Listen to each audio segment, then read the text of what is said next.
李神医，这是有意要避开我吗？没有，这什么情况？刚刚酒都喝多，这一下都回来了，而且劳烦西薇姑娘送我回来。我这李神医并非轻薄之辈，但我对你的仰慕也实属真心。既然李神医不喜欢与人亲近，那我就只能以指代吻，以表爱慕。今晚就不打扰了。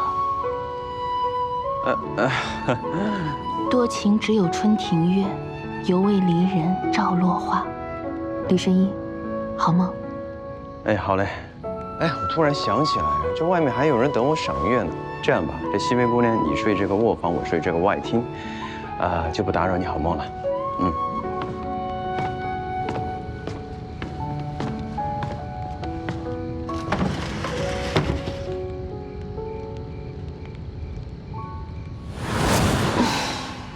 给我倒杯水。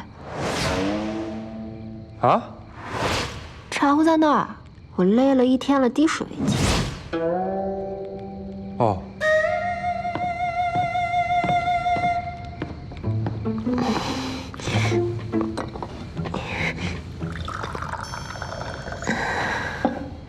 哦，那还有点心呢，也给我带过来。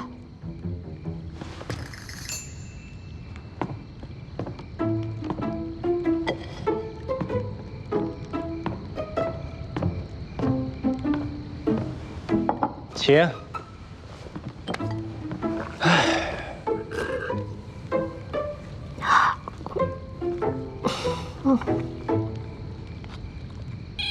你看我干什么？你别做非分之想啊！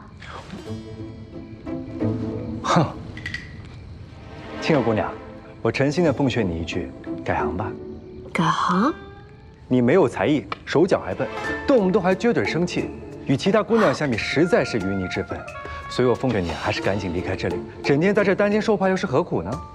你当我是青楼女子，在这里为钱接客？不是吗？能走我早就走了，这里的姑娘也早走了。不是为了挣钱才留在这儿的吗？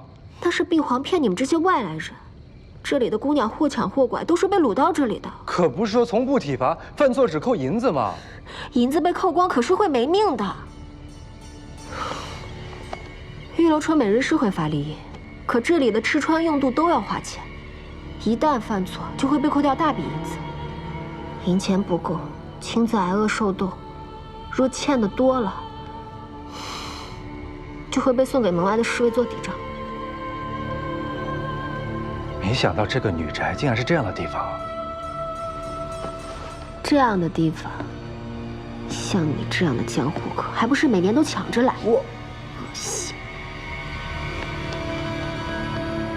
敢问姑娘又是哪里人呢？为何被拐到这里来呢？我家住京城，家里贫苦，吃不起鱼肉，只能以白米充饥。2个月前看杂耍，莫名其妙被拐到这儿的。这时候又何必撒谎呢？家中贫困是吃不起白米，而且你手中没有茧，这分明是大户人家。我不想说还不行吗？反正那日一个布袋套到我头上，一股甜香我就晕了，醒来就被带到这个鬼地方。哦，原来是迷药，这便有几分可信了。你不是喜欢闯荡江湖吗？那你现在就去把侍卫们都打倒，吊桥放下来，就有出去啊。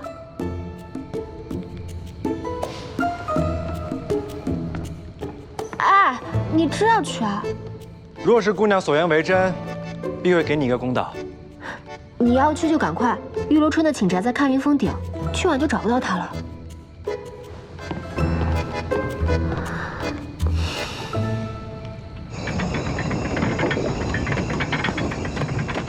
玉楼春，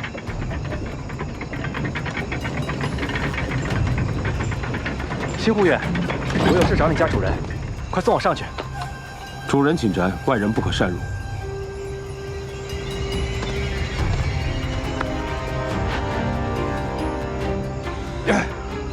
你转不动的。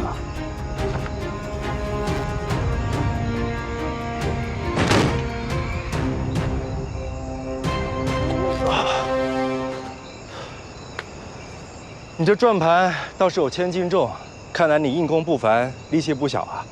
为主人效力而已。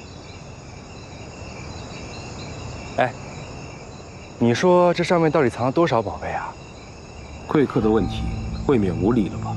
我是替你家主人担心，怕了做了亏心事太多，担心半夜鬼敲门。算了，跟你也说不着，我明天找他就是了。哎，你不会要在这里独自守一夜吧？不劳贵客操心，此时钟声已响，我等女宅中人都会安寝，我也不例外。贵客，请回吧。